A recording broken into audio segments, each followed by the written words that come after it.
চলে যাচ্ছি একটা মেটিয়া ব্রুজের বিয়েবাড়ি ইনভাইটেশন। সকাল রেডি শেডি হয়ে একদম বিয়েবাড়ির উদ্দেশ্যে রওনা দিয়ে দিয়েছি। ভিডিওগুলো অনেকদিন ধরে গ্যালারিতে আটকে ছিল, এডিট করার একদম সময়ই পাচ্ছিলাম না, তাই আজকে একটু এডিটিং নিয়ে বসেছি।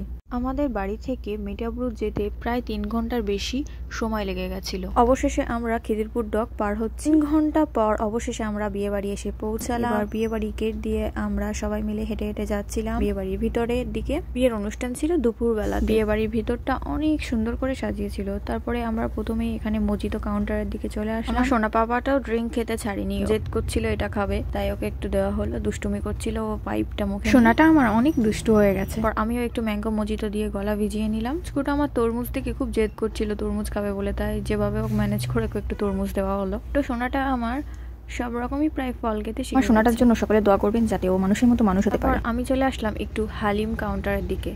এখানে আমি হালিম নিচ্ছিলাম, আর সঙ্গে বেরেস্তা ছিল, ধনিয়া পাতা আর একটা করে পাতিলেবু। হালিমটার টেস্ট ছিল অসম্ভব সুন্দর।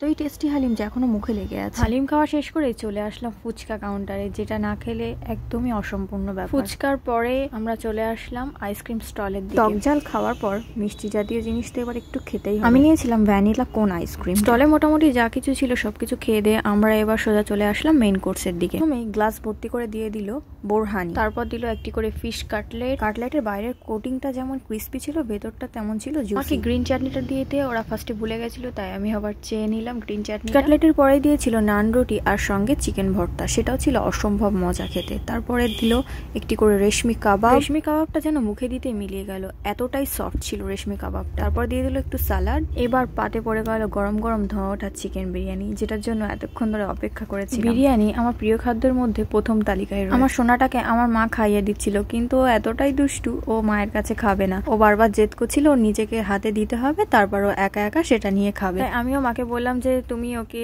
হাতে দিয়ে দাও, ও নিজে তুলে তুলে খাবে। যখন বলছে তখন নিজে একটু খেতে শিখুক, ওরও তো প্র্যাকটিস হয়ে যাবে, তাই এত ছোট্ট বয়সে ও যে বুঝেছে যে নিজে নিজে খেতে হয়, এটাই আমার কাছে অনেক। এই ছোট্ট ছোট্ট দুষ্টুমিগুলো আমি তুলে রাখছি খুবই, এবং আপনাদের সঙ্গে শেয়ার করলাম। একদম খাওয়া শেষের দিকে শেষ পাতে দিয়েছিল সীতাভোগ। খাওয়া দাওয়া করতে করতে বউকেই তো দেখা হলো। শেষ করে আমরা চলে আসলাম বউকে দেখতে। খুব মিষ্টি লাগছিল আন্টিকে দেখতে। যার বিয়েতে এসেছিলাম সে সম্পর্কে আমার আন্টি হয়। সেদিন এত প্রচন্ড গরম ছিল যে আমি আবার মজিতো নিতে বাধ্য হয়েছিলাম। এদিকে আমার পুচকুসোনাটা দেখুন ম্যাঙ্গো জুস খাচ্ছে। ওরও এত পরিমাণ গরম লেগে গেছে যে ও গ্লাস থেকে মুখ সরাচ্ছে না। এতবার করে আমার মা সরিয়ে নেওয়ার চেষ্টা করছিল, তাও ও মুখটা সরাতেই চাইছিল না। এদিকে বরমশাই আসতে আসতে প্রায় বিকেল 4টে বাজিয়ে দিয়েছে। বরমশাইয়ের শালা শালিরা সবাই মিলে বরকে স্বাগত জানাচ্ছিল। বরমশাইয়ের শালা শালিদের ভিড়ে আমি আর সামনের দিকে যেতেই পারিনি, যে ভালো করে একটা ফেসের ভিডিও নেব বা ফটো নেব, তাই দূর থেকে যতটা পেরেছি চেষ্টা করেছি আপনাদেরকে দেখানো। ওভারঅল আজকে সারাদিনটা অনেক ভালো কাটলো। এবার আমরা বাড়ির উদ্দেশ্যে রওনা দিচ্ছি। ভিডিওটি ভালো লেগে থাকে লাইক শেয়ার সাবস্ক্রাইব করবেন। সকলে ভালো থাকবেন, সুস্থ থাকবেন।